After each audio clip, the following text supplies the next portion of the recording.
Hi, welcome to the Steampunk Physics lecture series. Normally I do these in person and at a conference, etc. But the first in the series I lost all of the footage for, so I'm going to do this one and with a little bit of editing, a little editing magic. So anyhow, thanks for visiting, and hopefully you'll watch the whole series through because it's in three parts and you really can't get the whole picture until you see all three parts. This lecture is about the origin. The first one. This is the first in the series, and it's about the origin of the idea of ether and why it's a real physics concept that was there for a while, went away, and now should come back. Because really, if you are interested in my book, it's about the coming revolution in physics that is actually underway, but a lot of people don't know about the physicists and the developers of that are kind of working behind the scenes, and things are happening. And so anyhow, that's what my book is about. But one of the things I've almost forgotten is I like to start out every one of my lectures by talking about interpretation. And that's what this is going to be about, is interpretation. And that is that there is data and evidence, and there is mathematics, and none of those things need to change at all whatsoever for your interpretation to change utterly. Now, people are familiar with the idea of interpretation in quantum mechanics, that there are multiple interpretations of quantum mechanics, for instance, but a lot of times people aren't aware that there are multiple interpretations of relativistic physics as well. This is something that's very, very little known. Few people know anything about it at all because it's kind of lost to history. So another word on the idea of interpretation, what I like to explain is that interpretation is like the light that shines on a crystal. The angle at which you shine on the crystal determines what comes out the other side. The crystal is like the mathematics and the data, all of those experiments, etc. They don't need to change at all, but the direction that you come at it from can change the conclusions you come to, and so the interpretation is what's sort of more up in the air. The data, that's not up in the air. We've really tested the data. We've gone through the experiments. There's a tremendous amount of hard data. There are mathematics that work. There are things that work. And when they work, well, they're in some way, they're doing something that that shows that this is real, it's predictable. So there's a level of revolution, where we've been talking about revolution in physics for a long time, but there are certain constraints to that revolution, and that revolution has to fit the data to some extent or another. So what I'm talking about is interpretation. This is the first of the three, and it's called From Ether to Relativity and Back. So the point is that we're going to talk about why do we ever talk about ether? Where did this come from? It's not just some magical, fuzzy stuff. It actually was a physics concept from the 19th century. And I'm going to read you a little quote here from James Clerk Maxwell. He is the father of electromagnetism. We still use his equations today, and they were based on inviscid fluid mechanics or dynamics. The electromagnetic field behaves as if it were a collection of wheels, pulleys, and fluids. So what he's saying there is that here the father of electromagnetism is saying that what we now call nothing, the vacuum, actually behaved as a type of fluid. It's very important to understand what it was that where this ether concept came from and what it was. Now, I'm going to talk a little bit more about that, and I'm going to use a quote here from Albert Einstein, is that the whole of science is nothing more than a refinement of everyday thinking. And so that is basically to say, that's kind of a shorthand for another one of his quotes that basically says, if you can't explain it simply, you don't understand it. And so whenever someone's talking to you about physics, if they're not speaking in simple terms, then they may be using big terms to kind of hide the fact that they don't totally understand every little part of it themselves, which that's okay. I mean, you don't need to know exactly how to build a microwave to be able to cook a really good meal. You don't need to know how to harvest the gas for your stove to be an excellent chef, right? So, but understanding that there is this lack of knowledge that is pervasive in any kind of specialization is very important. So let's get to the first slide. All All right, so the idea of what light is a battle that has been raging for nearly millennia. Well, let's see. It's going back to atomism in the 4th century BCE. So that's, wow, yeah, for a very, very long time.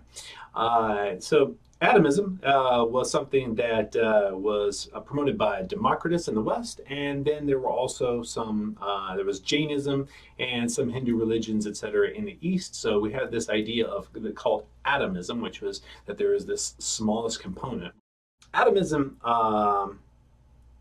also was rejected at the same time by Aristotle. So there was a controversy going way back all the way to 4th century BCE. So you're talking about a battle of the ages, and it has not yet died down. We're just on one side of that back and forth at the moment.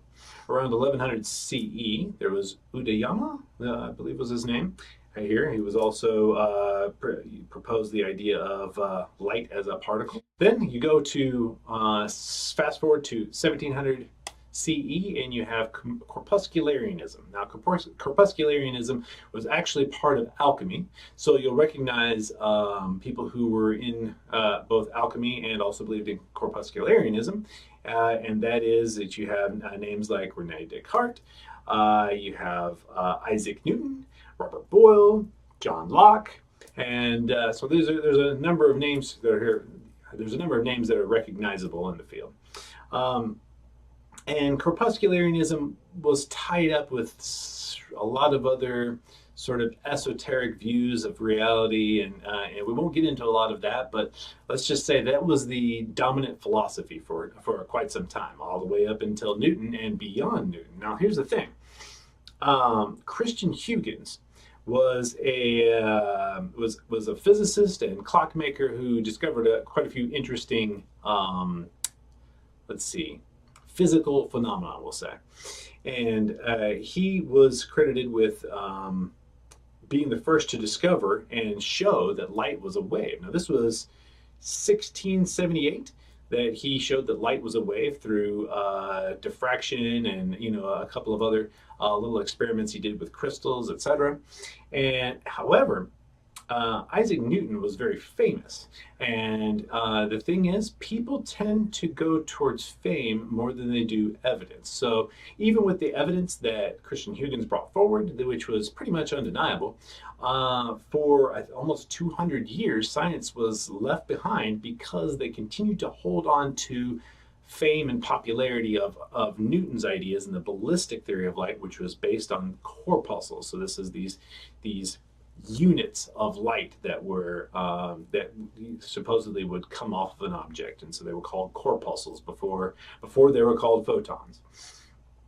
And but the corpuscular theory of light, however, was ballistic. Now, what I mean by ballistic is that if you were running when you throw a ball at 20 miles an hour, it's not going to leave it's not, according to the ground, it's going to be going faster than 20 miles an hour because you were also running. So you add it together. That's kind of, an important, the important aspect of ballistics in this context is that the particles of light in Newton's theory, if they were thrown off of a moving object, they would have that additional speed of the motion of the object imparted to the particles. Now, with Christian Huygens, with the idea of waves do not behave that way. If you're in a boat going fast through the water, the speed that the waves travel through the water doesn't change with the speed of the boat going through it. It just, it can change the frequency some, it can change the amplitude, there's a few little things like that, but the speed at which the waves propagate,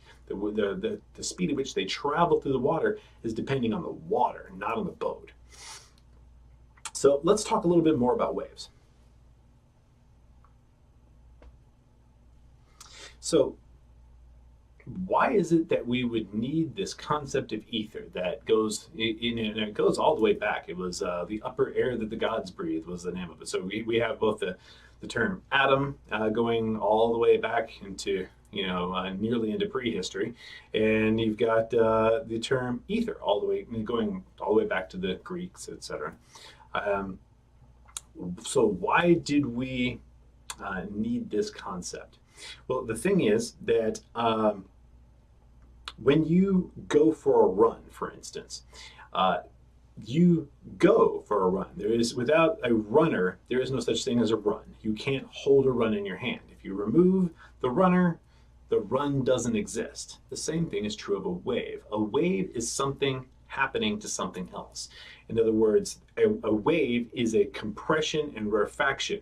That is, it's compressed and then it goes back out and it becomes rarefied. That is a compression and rarefaction of a medium as it seeks equilibrium. So a medium can be water, etc. So whenever you look at somebody going for a run, you know the run isn't something that exists. It's something a person is doing. Well, when you look out onto an ocean wave, you may think of that wave as something that can exist on its own, but it doesn't exist without the water if you think about it for a moment, obviously. So the problem is that if you don't have ether, how can light be a wave if there's nothing waving, since we know a wave is an action? Okay, now nowhere else in the universe have we ever had the idea, nowhere, at no time before the theory of relativity and some of the beliefs that grew up around it, did we ever have the idea that any wave could propagate without a medium. And in fact, as we'll get to later, Einstein eventually also still embraced the idea of a medium publicly. Up to 15 years later, he was still lecturing about the fact that a medium was necessary. And that's very counter to what you've been told. So it's important to see here that what a wave is something happening to something else. Now here's some examples of waves. As you can see, the particles are just kind of shifting back and forth, like the molecules of water or what have you. In any kind of medium you want to pick, the motions are just kind of back and forth. But then what you see as a wave, the peak of the wave, is just the way that all the particles are acting together. You kind of see the way that it comes together as a wave, and then the wave is just the action of all of them together. It's not something that exists on its own. So as you can see here, there's a few different visualizations of waves. There's surface waves, and there's different types of waves as well. There's longitudinal waves, which is basically a typical pressure wave like sound, and then there's also transverse waves, and transverse waves are typical in solids, where the various parts of the solid can't just move past each other smoothly. They're all kind of locked together, and so it kind of has to twist or bend sideways a little bit. And so transverse waves don't do that same kind of just simple compression as it moves along. They actually kind of twist sideways, and that twisting sideways thing happens in solids. So that's the difference between transverse and longitudinal waves.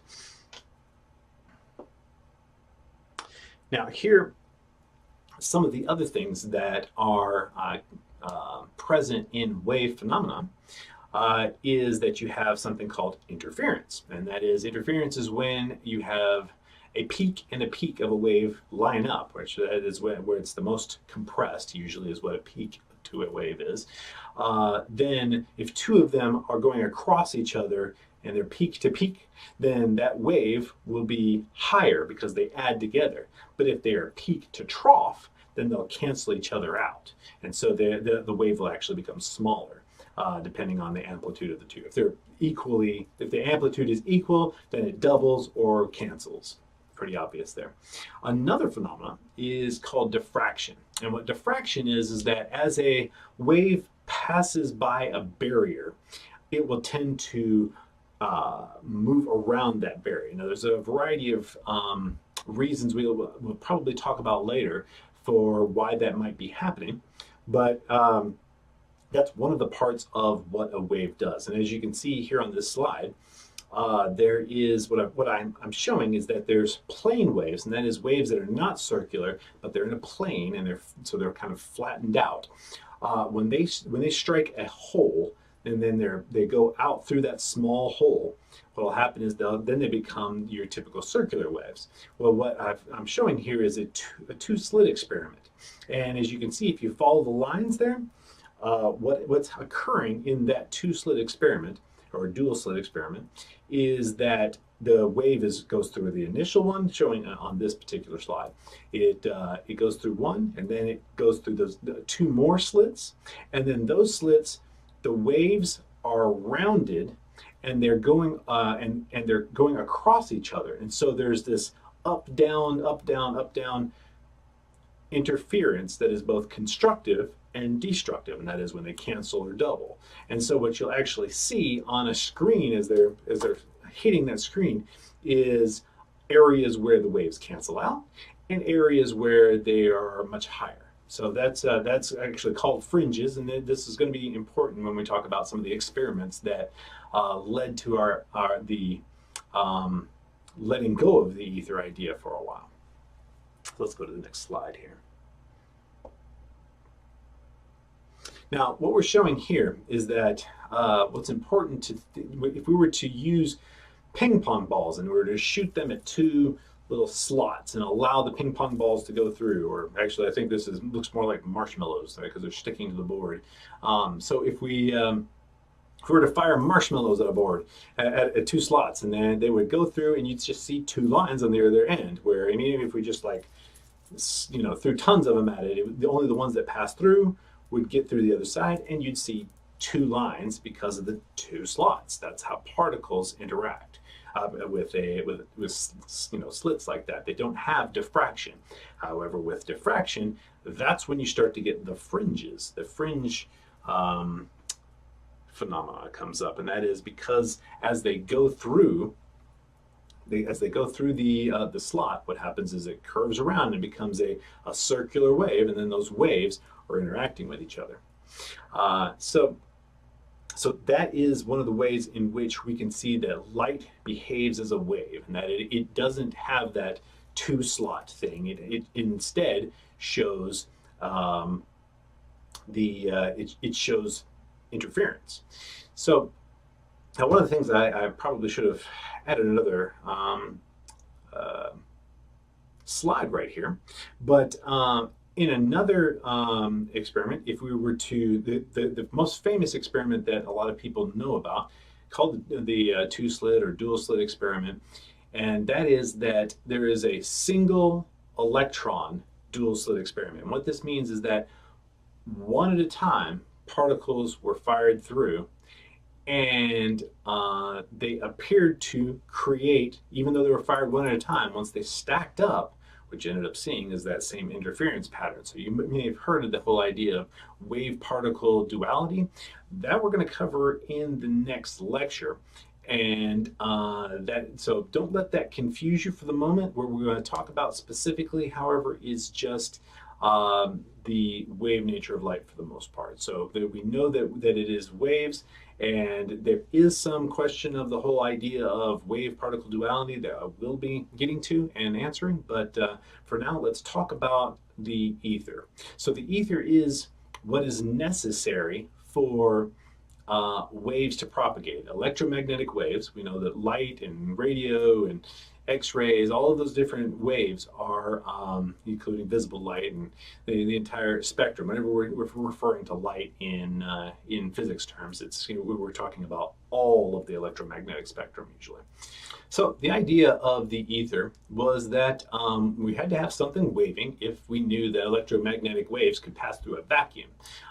So it's because obviously if you have a vacuum and there's no air there and light can still go through, it means something is still in that space where there is no air or no gases, etc., to allow light to go through. It's just like if you've probably heard in space no one can hear you scream. It's because there's no air there, and if there's no air, there's no way for sound to transmit because there's nothing to wave. So if there is nothing to wave, the waves can't go. So that's part of the reason why the idea of ether came about. Now, in addition to that, there are some interesting other aspects that came along that as we were viewing the stars, we said, oh, there's this interesting phenomenon called stellar aberration. So This is one of the other controversies around the wave nature of light and the ether, etc. This is one of the first things that when we talk about the history of ether, one of the things that people talk about as a reason why we eliminated the ether. What you'll find is a lot of the reasons that are given for eliminating ether were initially reasons why we believe there was an ether. And that's a very strange phenomenon in history where they take something that was proof of a theory, and then later on they present it to you as proof against it. And we'll talk about that more later. For instance, like one of my favorite examples similar to that is that it's similar, but it's actually turned around a bit. And that is Schrodinger's cat. For the longest time, the idea of Schrodinger's cat was used as a teaching tool to try to teach this idea of the cat's both dead and alive. And you've probably heard that. However, it was initially proposed by Schrodinger as a ridicule of that idea. He was a father of quantum physics that was ridiculing the idea of the cat being both dead and alive. He was making fun of people, yet people then later on, because they believed that particular viewpoint, started using it as though it was a teaching tool, as though he were trying to teach people this great concept. And so what you'll find is that throughout history, over and over, you have these things that get where the event occurs and then people twist it around to fit their narrative. Stellar aberration is one of those. It was initially looked at as like, oh, here's one of the things that shows that light must be traveling through the ether, because as we go around the sun, and as you can see here in these diagrams, as we go around the sun, the position of stars in the sky will actually be shifted to one side or the other dependent upon our motion around the sun. So when we're on one side of the sun versus another, depending on where the star is in the sky, it will be displaced to one side or the other, and that's called stellar aberration. Now, where that comes from is the idea if you have an umbrella, and the best way to understand this, I suppose, is that if you have an umbrella and the rain is falling straight down, if you run forward, it appears as though the rain is coming at you at an angle. And so you'll have to actually lean your umbrella forward to be able to stop the droplets from coming in at you. They're not actually coming in at you, it's that you're moving through them. So, but it ends up being basically the same.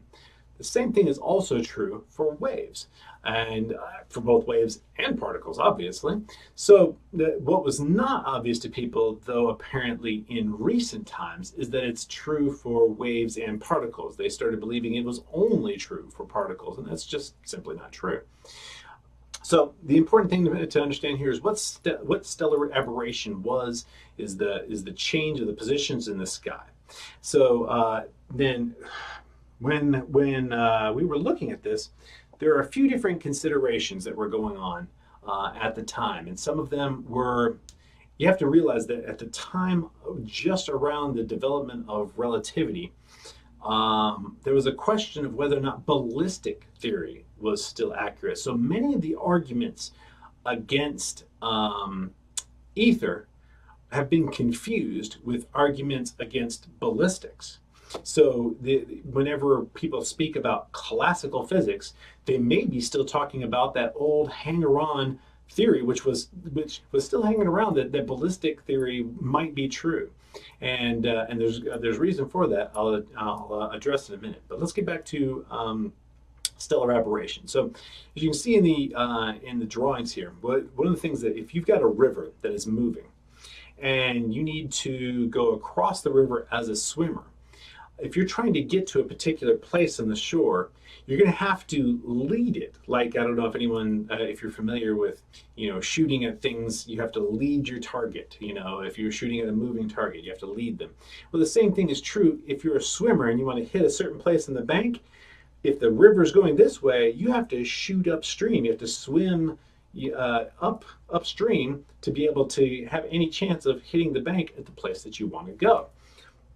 And so as you can see here in these other diagrams, that basically if you do not account for the river's motion, even though you're swimming in this direction, you could end up that side of where you were going, depending on how fast you swim across and how fast the river is going. So this is an important part of understanding how waves act like a swimmer in a river. They actually have to propagate in the moving medium. And so therefore there is going to be changes to the way that they appear to move, because they move in the medium as though they're stationary in it. It's so like when you're a swimmer in a river, you are that becomes your frame, as your frame of reference. And even though the whole river is a big body moving along, and you can almost feel as though you're stationary in the water, but the bank is moving by. So that's important to understand, is that waves behave in that manner. They're like a swimmer, and that if the river is moving, if the water, whatever it is that they're propagating in, is moving, then that has to be taken in consideration. So it will actually, because they will only propagate a certain speed in the medium.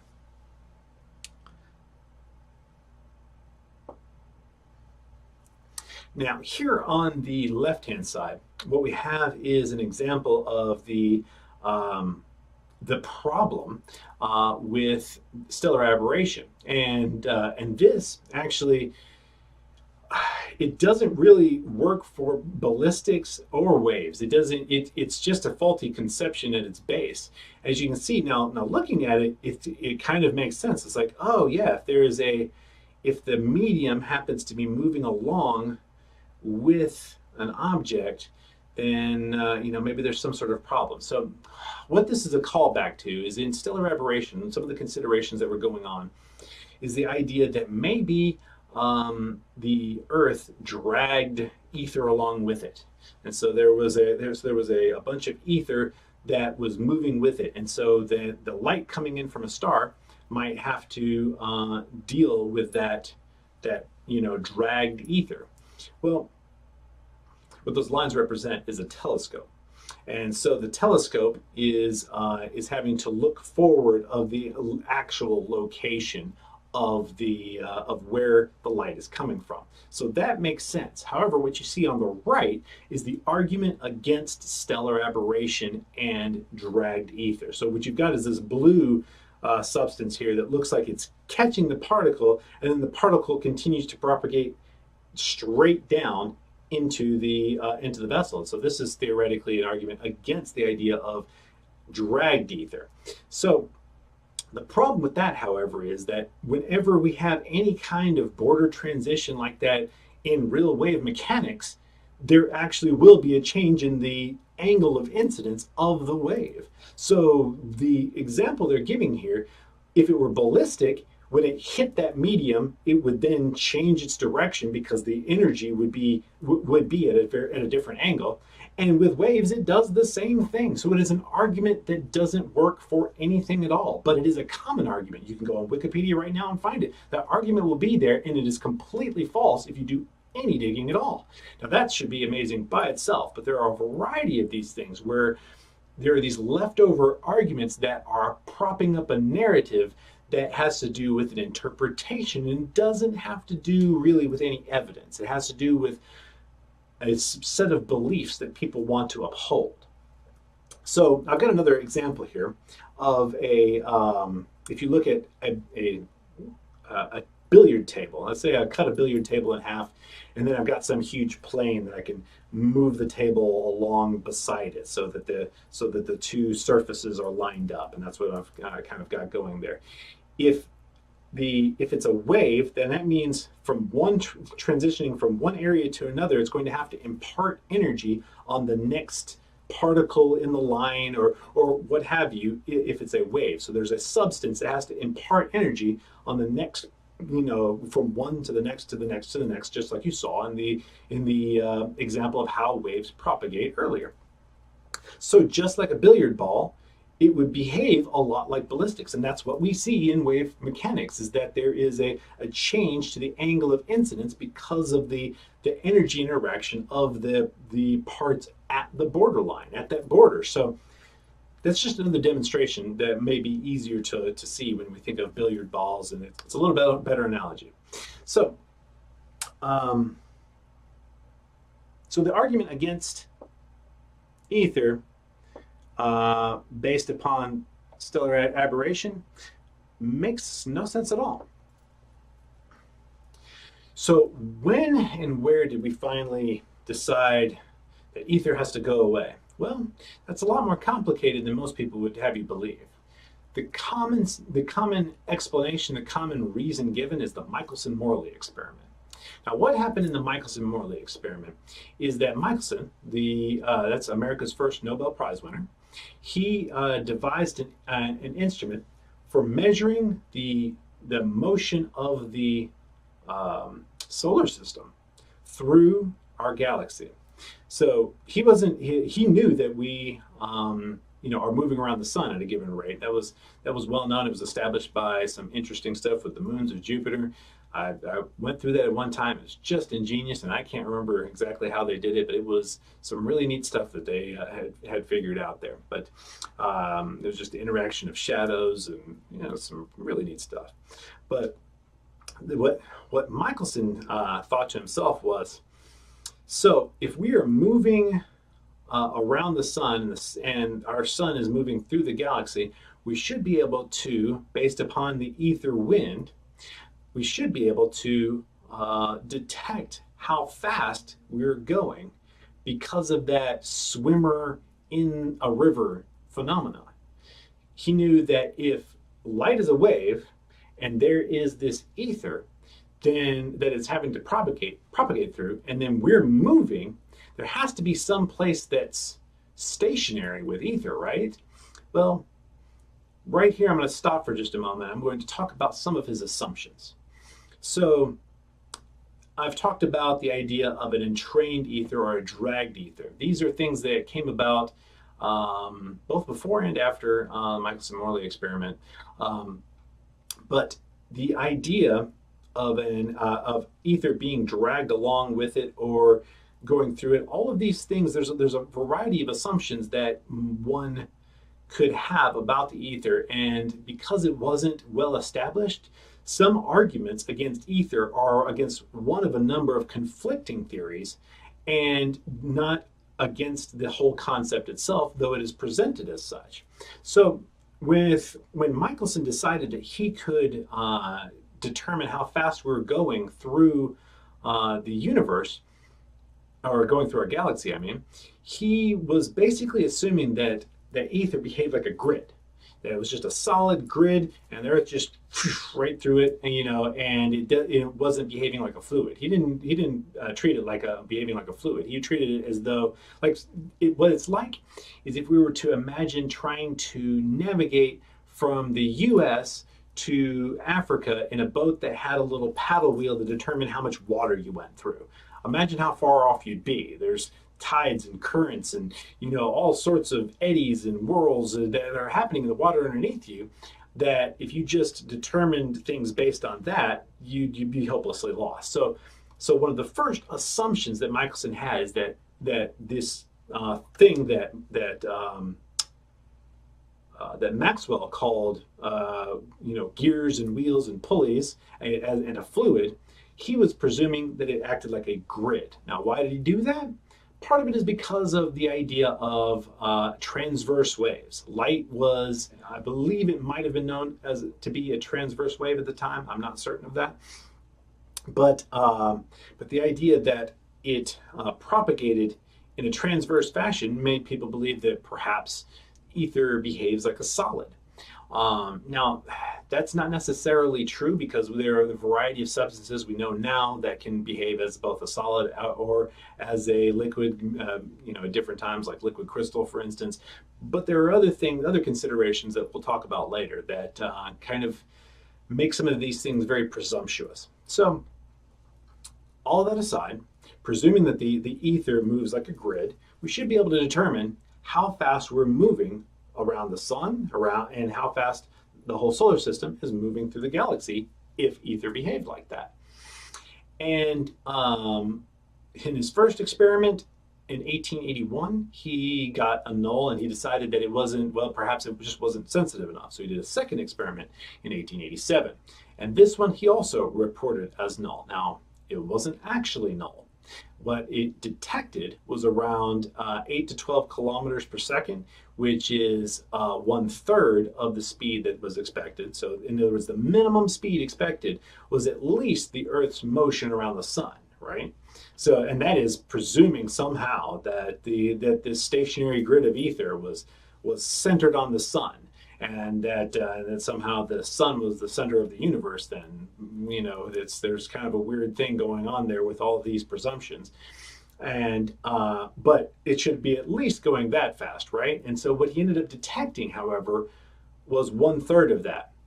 Furthermore, now here's the reason why it's like, oh, that's a whole third. Why on earth would they say it's null? The reason that they said it was null was well, it was manyfold, but there's at least a couple of reasons that I'll outline. First off, when he was looking at the way that the interferometer worked, and which I'll explain that in just a moment, he believed that all he needed to look at was the east-west component, because if the sun's going around if the Earth's going around the sun, then the maximum amount is going to be east-west wind, right? There's going to be a wind that's east-west.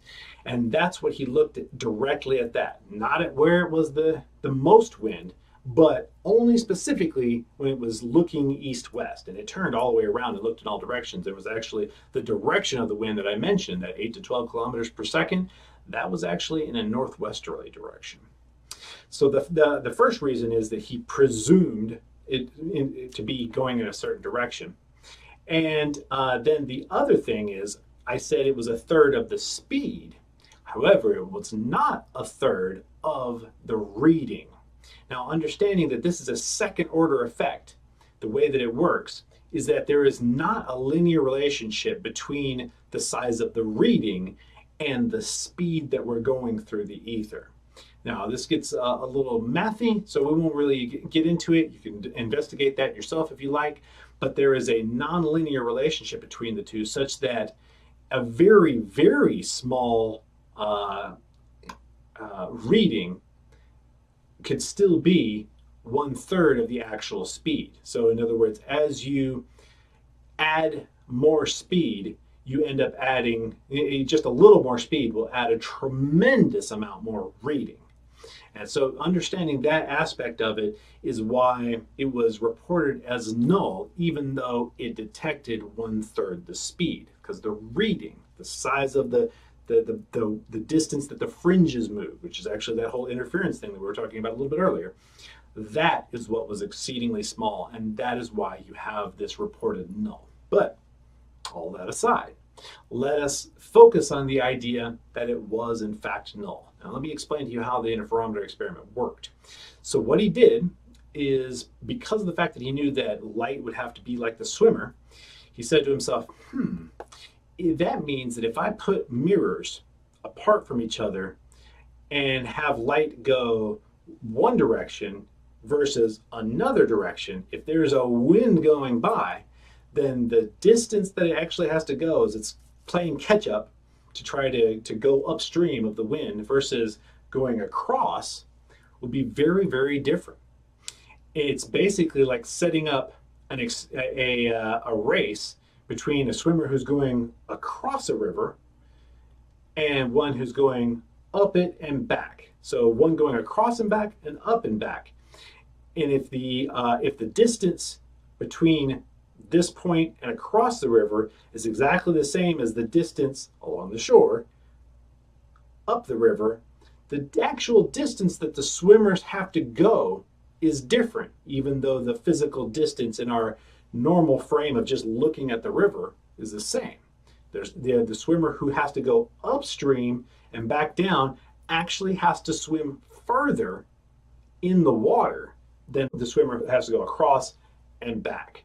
So Michelson figured all this out, and that's how he was able to determine what he should expect from his experiment.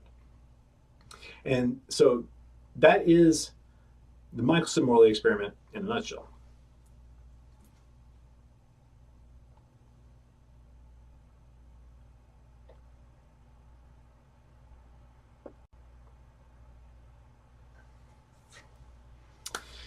So now it is Duncan experiment time. I think that's how it's pronounced. I'm not sure. But the idea is that Einstein came up with this thing he called a Duncan experiment. It's basically a thought experiment. And what I'm now going to explain to you is how you get from the idea of the Michelson-Morley being null to relativity. Where did all these weird things in relativity come from? Why is there changes to time? Why is it, where did all this come from? Well, first off, it actually came from Lorentz. I'll get to that in just a moment. And so it wasn't initially from Einstein. It was from a couple of fellows who actually, it was actually the suggestion of George Fitzgerald and then about the Michelson-Morley experiment, is a suggestion he had, to Hendrik Lorentz, who then did the math, which is at the very core of relativity theory.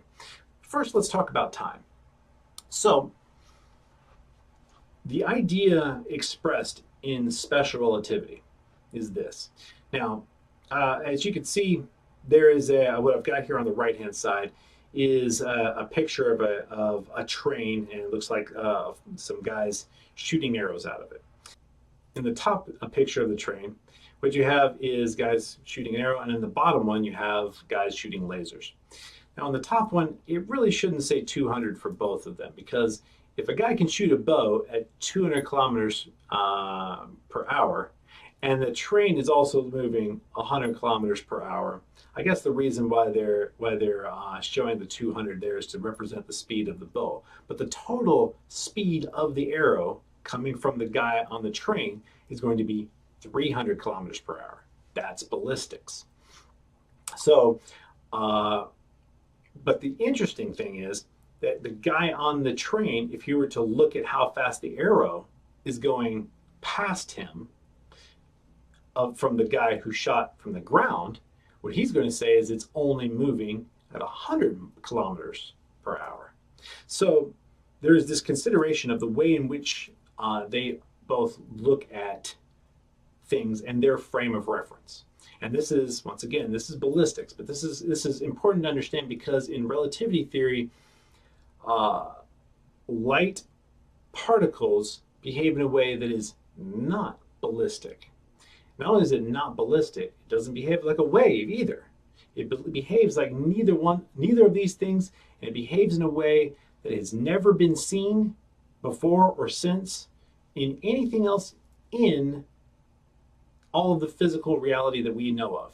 Nothing at all behaves like light does, according to relativity. Now, I will explain how there is another viewpoint in a moment, but first let's talk about the relativity viewpoint, and then we're actually going to talk about some interesting thought experiments. So, if I had a train that is moving near the speed of a bullet, for instance, and someone fired a gun in the direction that my train was traveling, when I looked out the window, what I would see is the bullet slowly passing by me because I'm moving nearly the speed of a bullet. If I was moving the same speed, it'd just be traveling right next to me and just fall to the ground. So that makes sense to most people. Here's the interesting thing.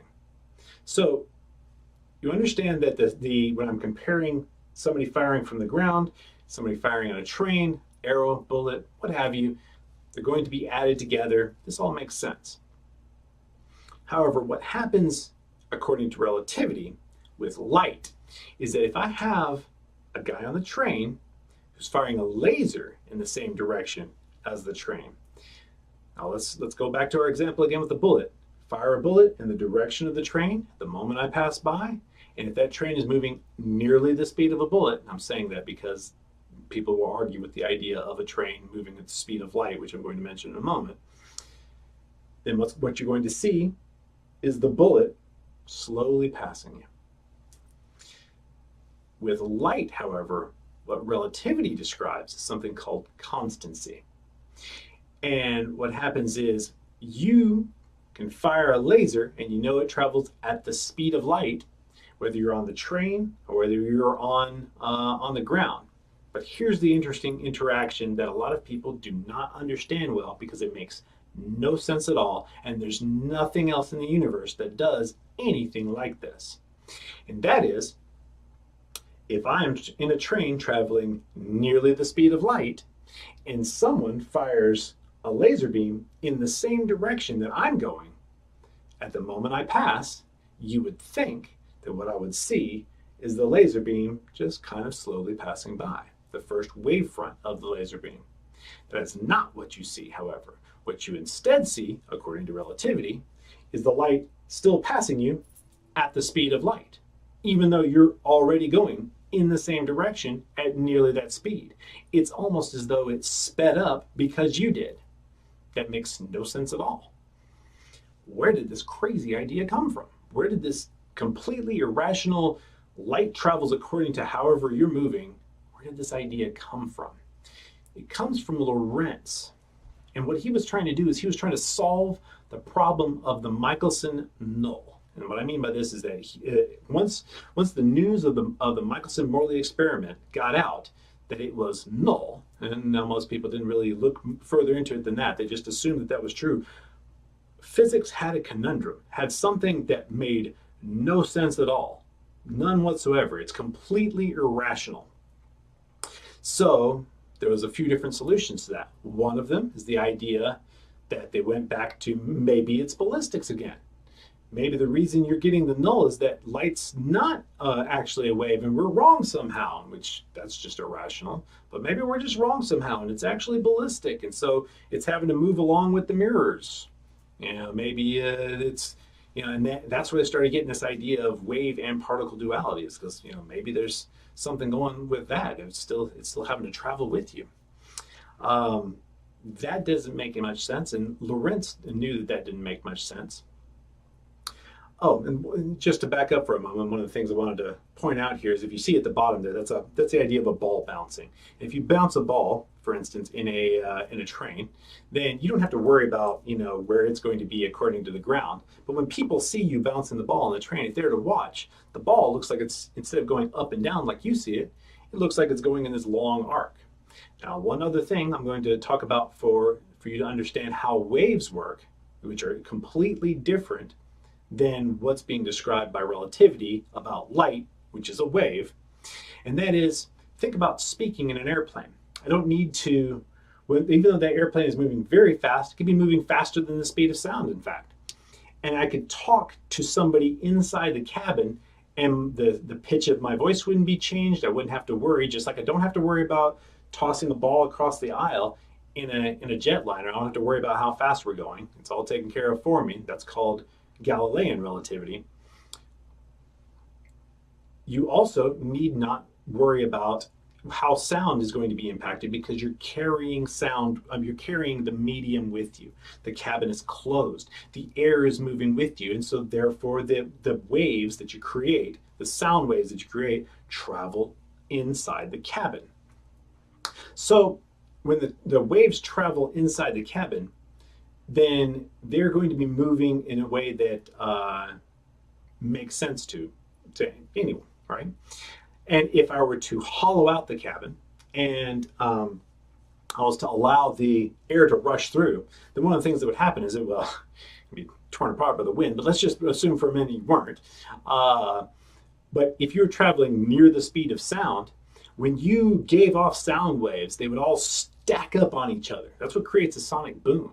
And so your voice getting to the person in front of you as you're trying to speak, it would get there very slowly because the waves are traveling through all the air that's going past. And so if you're traveling nearly the speed of sound and the air is allowed to pass through, when you make air waves, they're not going to be able to get away from the emitter nearly at the speed of sound. They're going to be moving forward at a speed that is less however fast you are going. So if, say, for instance, you're traveling 1 mile per hour below the speed of sound, then what's going to happen is the waves that you create are only going to move forward at 1 mile per hour.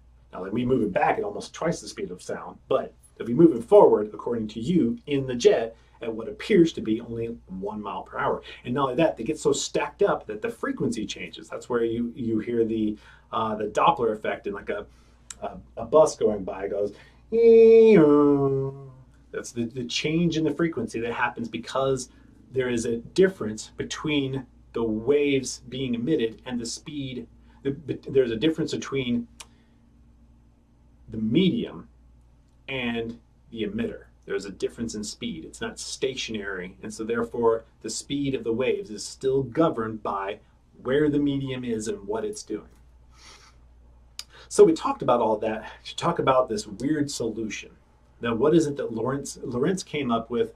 What was it that, how on earth could any of these weird ideas start happening? And, perhaps I need to actually change this around a little bit. No, we'll talk about it in a moment. So what I'm going to describe to you is Lorentz's illusion. Now, what Lorentz came up with is this idea, like I said before, it was George Fitzgerald who suggested to Lorentz, maybe what's happening with this experiment is that we are still having an ether wind. And so it is actually impacting the speed in that strange way. So maybe what's happening is that everything that's physical and that could measure gets shortened up in the direction that you're moving. So like as ether flows across molecules, I don't think they actually were using the idea of atoms at the time, they are drawn towards each other strongly in the direction that the wind is moving. And actually it eventually became an electron theory. So maybe they did. I'll have to look that up. But so eventually Lorentz talked about an electron theory in many of his papers. But the idea was that the bonds between particles were strengthened in the direction that the wind moved, so that anything that was facing the direction of the wind would be shortened by just the right amount to make up the difference between how far the light would have to travel upstream and how far it would have to travel across stream. So this idea intrigued Lorentz, and he ended up coming up with some math for it. But the idea is, it's an illusion. Light is still traveling in a medium, but there is this weird, perfect illusion making it so that we can't detect that light is being impacted by a wind. So now what this leads to is all of the strange effects that you've ever heard of in special relativity. Because special relativity, before it was special relativity, was also called Lorentz-Einstein relativity, and even what was called the principle of relativity was coined by Poincaré. So there are many things that Einstein was assembling of prior art at the time, and he assembled many different components. And a lot of times that's what happens in the development of science, is you assemble components to make something new. You don't, once again, a chef doesn't necessarily grow his own broccoli. He still makes something, though. He makes something new. You don't come up with a new instrument every time you create a new symphony, but it is a new symphony when you arrange things in a particular pattern. And so that's why people didn't think of Einstein's work as plagiarism, even though it was almost entirely made up of components which already existed. So he assembled these components in his particular way, and that is what special relativity is, and that most people do not realize this. However, there was a tremendous amount of prior art that he was relying upon, and he was most strongly relying upon Lorentz's ether theory. So Lorentz comes up with all of this math, etc., but I want to explain something to you about time. So you can kind of get this idea that we're talking about a lot of different things here. We're going waves going back and forth, and now you're bringing up time. Well, time is part of relativity, and so you're probably asking yourself, where did all this idea, where these ideas come from? That there's this effects to time that occur in relativity. Well, that also came from Lorentz, and it was not seen to be an illusion. Only that constancy thing that we talked about earlier, only that was an illusion. So just to recap one more time, that is, you're in a train going nearly the speed of a bullet, someone fires a gun, the bullet just slowly passes by you. A person on the ground fires a gun. If you're in a train and fire a beam of light, according to relativity, that beam of light should pass you still at the speed of light, even though you're already going almost the speed of light. So that's as though it almost doubled itself. That is a very strange behavior that makes no sense until you know how Lorentz came up with this neat little optical illusion, we'll call it. It's optical because it's light, but it's actually more of a mathematical illusion. So in this illusion, the best way to think of it, and I'm going to talk about specifically the time component right now, because we've already talked about the waves having to go upstream and cross stream and the different path lengths, and so hopefully you've kind of gotten that, and I'll clarify that just a little bit more in a moment. But I want you to think of the idea of a time gun. So I've got this gun that can manipulate time. I invented it today, and I patented it 100 years ago. But no, so it's a gun that can manipulate time. And what I can do is if I manipulate time on a train, so just inside the train, I shoot it with my gun and I slow down time. What's going to be occurring in that train? How are people going to perceive things? Well, if I slow down time, it's going to slow down your perceptions. So if I closed all the windows on the train and slowed down time, you wouldn't be any of the wiser. You'd drop a ball and it would go down, come back up. Everything would seem the same because your brain is part of time. Everything would be slowed. Everything you perceive would be slowed. However, if I opened a window and you looked outside, you'd know something was weird, because if you and everything that you are part of is slowed, then everything outside of that is going to appear to be going extremely fast. So I slow you down to be extremely slow. People can look in your window and you'll look like you're moving very slow. Balls will drop slowly. Everything will happen very slowly in this time slowed train. And the things outside that are happening in normal time, if you're inside and look out, if you think for a moment, your perceptions are slowed. So everything you see outside of the train is running around really fast. That is what would happen with any kind of manipulation of time. There's going to be this differential between the two. So now, here's the trick. Imagine if I slowed down your time inside the train just enough so that what I did is, as your train passed by the guy firing the bullet, and you're traveling nearly the speed of a bullet, remember what would happen is it would pass by your window very slowly.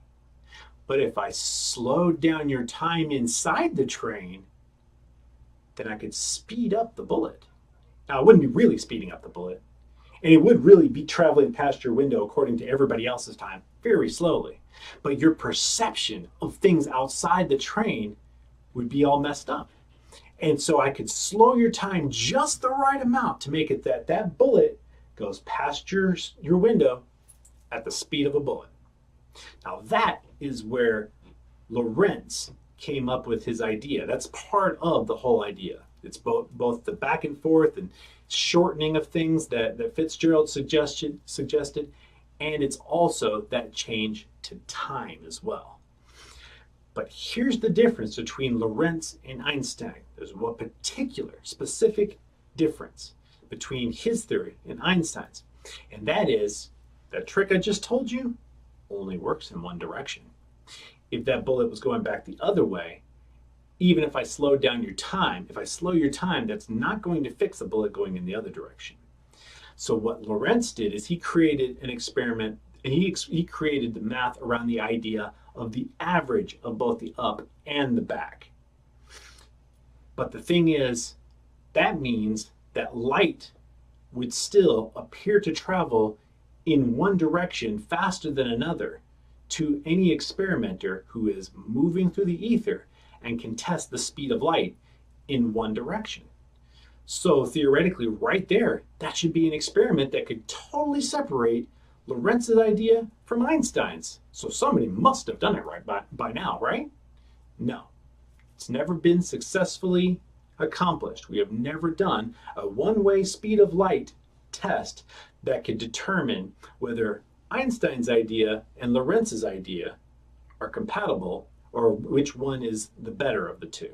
So this means that Einstein's idea is that regardless of direction, it's still going to go that speed of light, which that breaks entirely once you start thinking about it. It makes light behave in a completely non-physical fashion in which no two observers can ever really agree on things properly. Now that he theoretically fixed this by adding another dimension,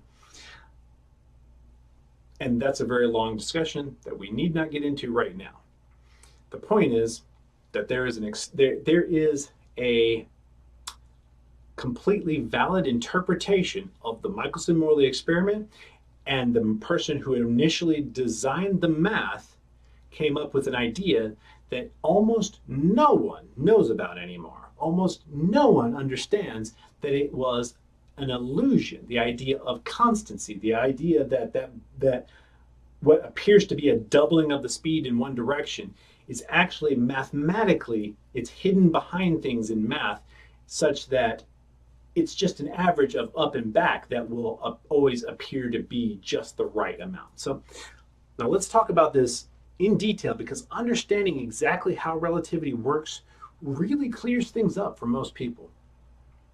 So here in this slide, what I have here is the idea that I can actually create constancy and that strange behavior in physical waves as well, in physical mechanical waves. Now, most people can tell you that mechanical waves certainly do not have constancy. Now, there is very, very frequently a confusion between the idea of constancy as I've described it, which is that difference between mechanical waves and regular waves, and between any kind of physical phenomena where there's no consideration of the medium. Now, one of the things that you'll notice is that, let's go back to the train one more time. If we were to look at waves, the medium would have to be traveling along with us for light to be still going the same speed in its medium.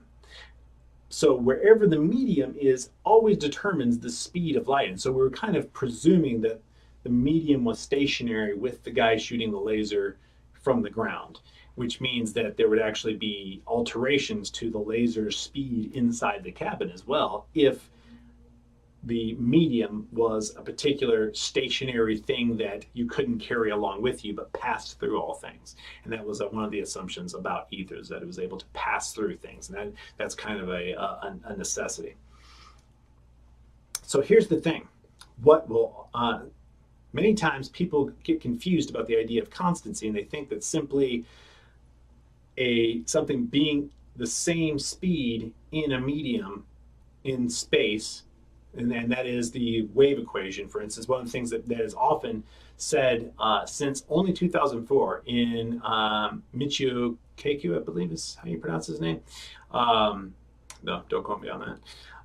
He proposed in his book that Maxwell's equations predicted light speed constancy. That is completely absurd, because the only thing it predicts is light moving constantly through a frame. But it says nothing about whether or not that frame is moving, and it says nothing about that phenomenon of weirdness having to do with the light appearing to double its own speed or any of that. That is not even slightly mentioned in Maxwell's equations, which were based on physical phenomena, or based on mechanics. So here's the thing that usually blows most people away who understand relativity and understand mechanical waves and actually understand constancy, because you'd be very, very surprised to learn that a large portion of people who learn about relativity do not actually understand constancy. They do not understand that it is completely incompatible with regular physical waves, that they do not understand that the word constancy in special relativity represents a phenomena that is not seen anywhere else in the universe with anything else. Nothing behaves in that weird automatic doubling and being based upon your perspective alone, solipsistic sort of behavior that is only seen in relativity theory. So before Einstein oversimplified things to that perspective, Lorentz had this theory that came up with the idea of constancy as an illusion. That illusion can also be created in sound under certain circumstances. So what I've got here is showing how, say I've got a truck, and on this truck I've got an interferometer, and that is what I've done is I've made some sounding devices that can bounce sound waves back and forth or up and down, and then this truck of course can move. And to determine whether or not it's traveled the same distance, I simply determine how fast a click, or the difference between when clicks arrive back to my sensor after I have set them off. So they should, if they go out and reflect back, if it's the same distance, they should both arrive at exactly the same time. Now, of course, if we know anything about sound, if that truck starts moving, they're not going to come back at the same time, because just like in light, there's a swimmer going upstream and one going across stream. But here's the trick. If I am some alien civilization that can create a special material that shortens up depending on how fast it's going through air, then I can make clocks, I can make whatever. And if it shortens up just the right amount, such that it makes the speed going upstream and back, the distance be the same as what would be traveled across, then it will hide that you're actually traveling through the air. So you can actually set up a situation in which you would think that constancy is occurring in sound waves, which is utterly impossible. It's important to understand this because you have to see that you can come to a bad conclusion from this experiment. You can come to one that is completely irrational. And that's what I'm intimating, that constancy is an illusion, and to believe it is possible for it to occur in any fashion other than Lorentz lined up is irrational.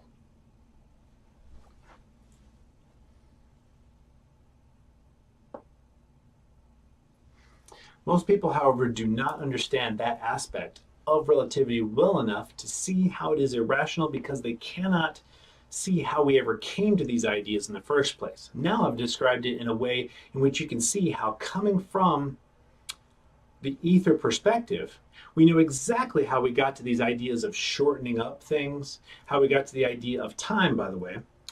Well, I didn't explain that. Let me take one more moment to explain how the difference would happen to time. Well, think about this. If everything in the universe requires interaction, so for instance, for a particle to move another particle, they don't actually touch. They have to send a signal. They have to send some sort of electromagnetic interaction to the particle nearby. That has to travel through the ether. And then for the adjustment to be able to communicate back with the other, it has to go back and forth. So two particles behave just like an interferometer experiment. And so if there's shortening up happening, that means that every particle interaction, which means even the way in which everything from the gears in a clock turn to the electron transport in the brain, everything that happens would be subject to traveling through more ether in the direction of travel, so therefore taking longer to occur. So therefore time itself, as anyone would experience it in a moving frame moving through the ether, would be slowed down. But it would not be slowed down. The reverse perspective would be to see everything else sped up. Now, that's another thing in which Lorentz's ether theory makes sense, and there's no problem of the twins paradox. Whereas in Einstein's theory, you have the twins paradox and it doesn't make any sense. But these ideas, remember, came from Hendrik Lorentz.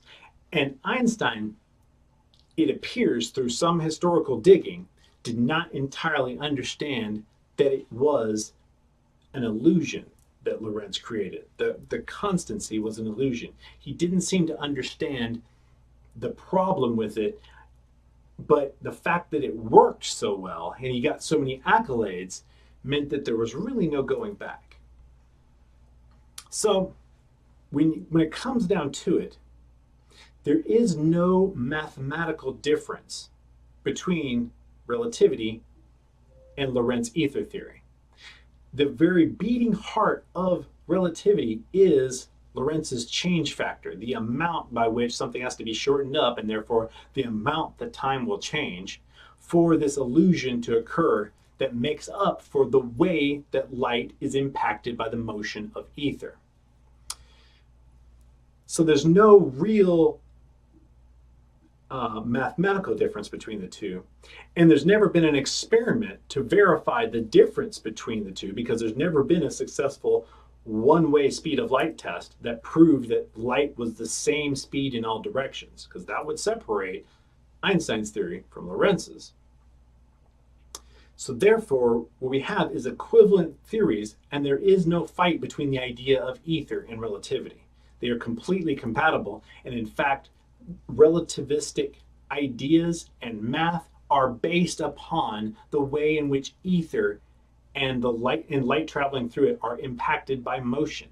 It is these things, that is what the math describes, is ether's motion and its impact on light having to go upstream and downstream according to various perspectives. So saying there is no ether when the math that the whole theory is based upon is a description of the way ether impacts light is completely irrational. Which can happen when you're trying to assemble various theories and not build just the one aspect of it. So in relativity, we have the constancy of light, length contraction, time dilation, and relative simultaneity. These are the primary aspects of what is represented by relativity theory. In Lorentz's ether theory, you have the illusion of constancy, but then you have real length contraction, real time dilation, and therefore also time contraction. But you have real time dilation and the simultaneity illusion. Let me just recap on. Let me restate the idea. What I mean by time dilation is there is one perspective, the ether, whatever is still in the ether, and saying still in the ether is like saying still in the ocean. It's kind of a fuzzy subject, but whatever is still in the ether is actually the preferred real frame. And so there is only a perspective illusion of someone who's moving through the ether, and they are really actually time slowed, but they will think, if they can't determine that they're moving through the ether, they will think everybody else's time is sped up. So there is this whole time dilation, time contraction thing that you can actually look at. That's a perspective for the twins paradox, and that's a perspective for a different talk. But the most important thing to realize here is that there is another interpretation of special relativity, and that is Lorentz's ether theory, and that it is actually more deterministic, rational, and mechanical, and gives us more information, and has the exact same math, and it predicts the same things about all of the experiments, except for the one which hasn't been performed. Now, everyone says that it was Einstein that got rid of the ether. However, it wasn't. Well, some of the things that people do not understand is that Einstein actually had, he became extremely famous very quickly, and then a lot of people started giving their own ideas of how things should be done and how to expand it, like the idea of the relative simultaneity, and some of the ideas behind the reification of the fourth dimension comes from Minkowski, which was actually Einstein's mentor. And so there was, that's why we have these ideas of Minkowski spacetime and these Minkowski diagrams, which actually set up a situation which, when you view it from the perspective, there are presumptions within the Minkowski diagrams that make it impossible for you to understand the illusion aspect of it, or the reciprocal nature that would be present in Lorentz's theory, even though these theories, as everyone knows, are mathematically equivalent. But these diagrams actually force you into a particular perspective. Then beyond that, there was also the idea that there could be no ether, that there was no ether, and that idea, as late as 1920, that is at least 5+ years after general relativity, and 15 years after special relativity, Einstein said, according to the general theory of relativity, space without ether is unthinkable. For in such space, not only would there be no propagation of light, but also no possibility of existence for standards of space and time, or measuring rods and clocks. That's a reference to some of the language he's used in some of his papers. Nor therefore any space-time intervals in the physical sense. And that was at the University of Leiden in 1920 that he gave that that summary to his presentation. So one other thing that that people frequently try to keep from besmirching Einstein's name with the idea of plagiarism, because that has been a concern in the past, is that they actually for a while were saying that Einstein didn't even know about the Michelson-Morley experiment, and which there's just some really absurd things that when you start digging into the history, where people were defending a narrative instead of actually trying to look for the truth of the situation and understanding human fallibility. And so this is it's Lorentz's idea, but Einstein's application to electromagnetism. And I want to read you another quote from Einstein, and that is, the influence of the crucial Michelson-Morley experiment on my own efforts has been rather indirect. I learned of it through H.A. Lorenz's decisive investigations of the electrodynamics of moving bodies in 1895, with which I was acquainted before developing the special theory of relativity. Lorenz's basic assumption of an ether at rest seemed to me not convincing in itself, and also for the reason that it was leading to an interpretation of the Michelson-Morley experiment, which seemed to me artificial. So his initial problem with Lorenz's explanation was that it seemed artificial, but then he removed all mechanism for the math and kept the math. So in some investigation of Einstein's personal notes, I've been able to find that perhaps he didn't quite understand Lorenz's motivations, and in his attempt to unify the various pieces of work, he might not have understood how his interpretation was leading to some non-physical consequences. It is, however, important to note that Einstein was a scientist, and doubt, not faith, is the mark of a true scientist. So here's another quote from him. You imagine that I look back on my life's work with calm satisfaction, but from nearby, it looks quite different. There's not a single concept of which I am convinced that it will stand firm, and I feel uncertain whether I am in general on the right track. This was Albert Einstein on his 70th birthday. And so what we're looking at here is a man who has looked back at his life, who's considered his theories for a very long period of time, and he did not feel as though they were necessarily correct. And I think a lot of it had to do with the fact that there were a lot of these youngsters, a lot of upstarts and things like that, who decided that even Einstein's interpretations of his own theories were not valid, because they were trying to grasp for some glory, and so they themselves took it further than he did, and it became kind of an out of control phenomena, the relativity phenomena. The interpretation actually became, it gained a life of its own, and took off without Einstein and against some of his own protests against, for instance, the idea of not having any ether at all, or any sort of preferred frame.